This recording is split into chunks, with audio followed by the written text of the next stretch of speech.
Hi there, class 10 students studying NCERT book Footprints Without Feet. Today, I, Harpreet Kaur from English Frog Club, have come up with another chapter from the same book. So, you must have guessed what is the heading of the chapter. Yes, it's quite visible on the screen.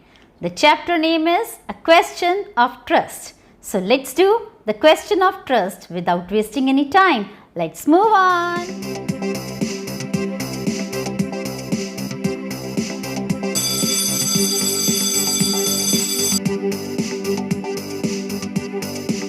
What is trust?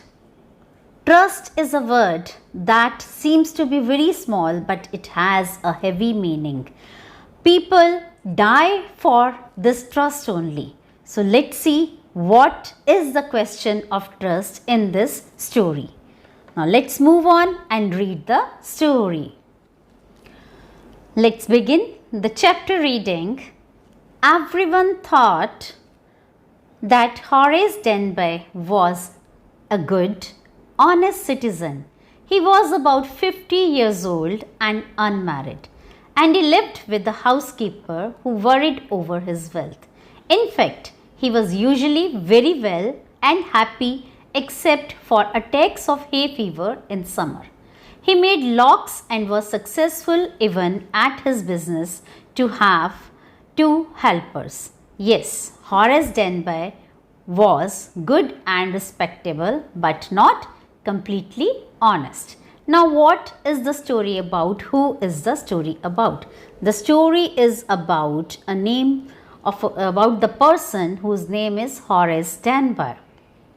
What kind of person is his? This is given here, good and honest citizen. Now, some description of Horace Denby is given. His age is mentioned. He was about 50 years in age and he was not married. He was unmarried and he lived with a housekeeper, and that housekeeper was quite worried about his health.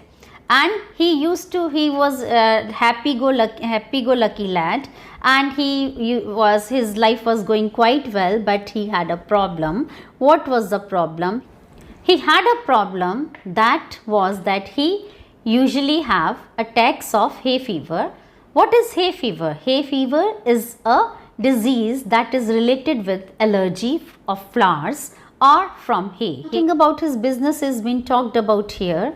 What was his business? He made locks. Now he was a locksmith. So a person who makes locks is called a locksmith. And he was quite well. His business was very well. Business was quite flourishing. That he was working with 2 helpers. Horace was a good and respectable person, but the author says that he was not completely honest. Now let's see what dishonesty he had. 15 years ago, Horace had served his first and only sentence in a prison library. Now served his first and only sentence, that means he was proved to be a criminal, and so he was punished by law and he was put into the prison library, and where he had served his sentence. He loved rare, expensive books. Now we are going to get why he went to prison. He loved rare and expensive books, so he robbed a safe every year. So what was the dishonesty he had? He robbed 1 safe every year.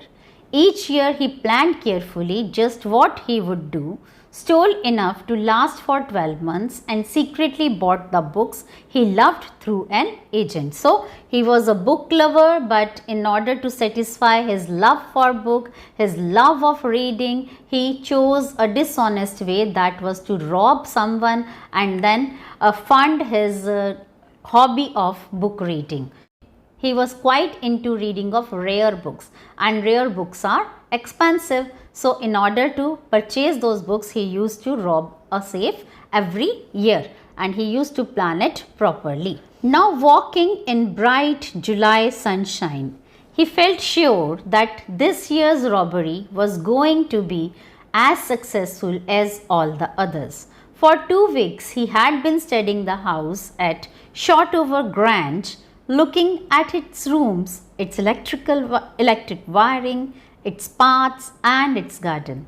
This afternoon the two servants who remained in the Grange while the family was in London had gone to movies. Horace saw them go and he felt happy in spite of a little tickle of hay fever in his nose. He came out from behind the garden wall, his tools carefully packed in a bag on his back. Now, time mentioned here is the month of July, and in the July one day in the month of July, he was planning to rob a house, and he thought that this robbery would be as successful as all the other robberies till now he had done. I mean, he had been studying. Now, what preparation he had done for robbing this house? He had been studying the house. Where was the house? The house was at Shotover Grange. Okay, and he had looked each and every aspect of the house, and he was watching it for the last 2 months, last 2 weeks. Okay, and now today was the day when the servants were not at home. He saw them going to movie, and this was the time when he could rob the house.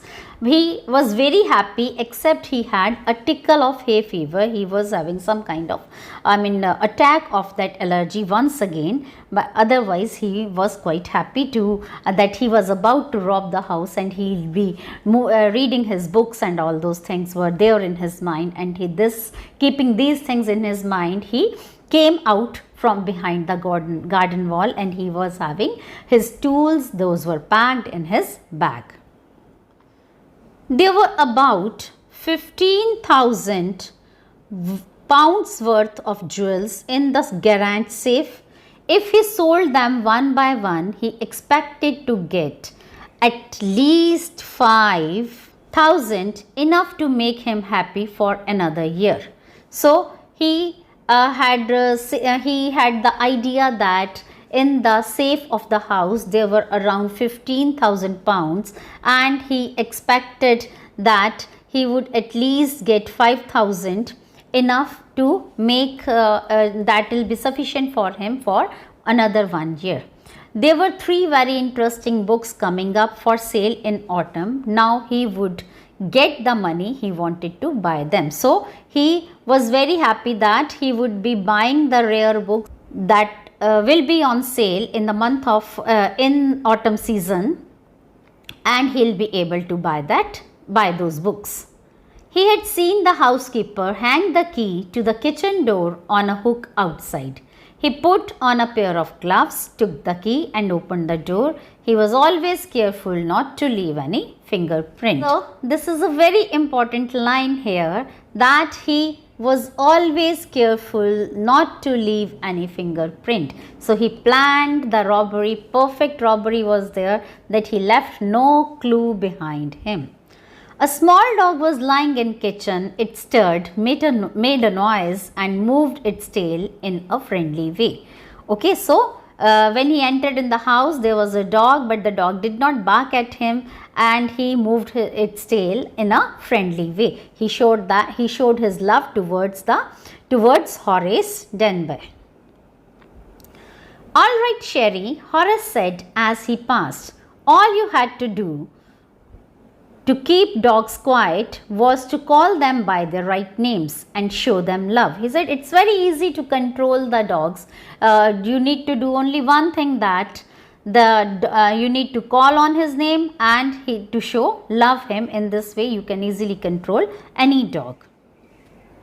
The safe was in the drawing room behind a rather poor painting. Horace wondered for a moment whether he should collect pictures instead of books, but they took up too much room. In a small house, books were better. So he was saying the painting was so beautiful that he was trying to make his mind that he should be robbing paintings rather than safes. But then he just rejected this idea, this plan, that he said that paintings take a lot of space, and he has a small house and books fit better in his house. So that way he left that plan. There was a great bowl of flowers on the table. Horace felt his nose tickle. Okay, now as he was suffering from an allergy and there were flowers on the table and Horace was feeling something uneasy in his nose and he gave a little sneeze and then put down his bag. He carefully arranged his tools. He had 4 hours before the servants returned.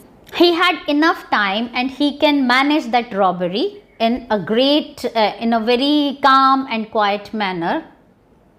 The safe was not going to be hard to open. After all, he had lived with locks and safes all his life. So being a locksmith, it was not at all difficult for him to open the safe. The burglar alarm was poorly built. He went into the hall to cut its wire. He came back and sneezed loudly as the smell of flowers came to him again. How foolish people are when they own valuable things, Horace thought. A magazine article had described this house when a plan of all the rooms and picture of this room, the writer had even mentioned the painting had a safe. Now Horace says that people are so foolish that in order to just show their valuable things, show their wealth, they disclose each and everything, even the secrets also, they reveal the secrets. And this house was covered in an article in a magazine and he had read that magazine and even the writer had talked about the safe that was hidden behind a painting. So each and everything was given to the reader. So this way Horace came to know about the safe also, where the safe was. Opening a safe was not a difficult task for him.